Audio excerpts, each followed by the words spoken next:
Hi everyone! Magluluto tayo ngayon ng ulam para sa hapunan. Agahan natin sa luto guys.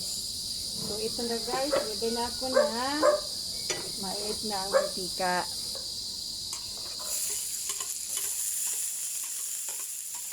Isahin muna natin ang ating mga panghalo. Haluan ko lang ng masyado. Wala pa. Isa-gisa na natin at unahin natin isa ang papaya. Ayan guys, dami na bawang at sili. Ayan, isahin lang natin ito. Ayaw ng mga bata ang bata. Manawa na sila sa bata. So unahin natin ang papaya. Ayan, isahin natin. So Pagkihan natin ng magic syrup.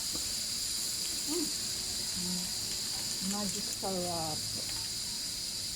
Din ating takpan. Gulay ay maganda sa katawan natin. Kaya, ayan. So, palambutin na natin ang papaya, guys. Gisa-gisa lang. Gisa-gisa. Lagyan natin ng asin. Ayan, lagyan natin ng magic syrup para hindi siya matabang. Para may lasa. Ayan na guys. Halukayin. Matigas pa siya. Kaya palambutin na natin. May anghang yan sili yan. May sili. Laging may sili. Pag nagluluto. Hindi naman yung marami guys. Ayan. Gulay is life. Bigyan natin ng tubig. Kunti lang. Para palambot pa sa palambutin natin ang papaya para hindi siya matigas. So, ilagay natin ang malunggay.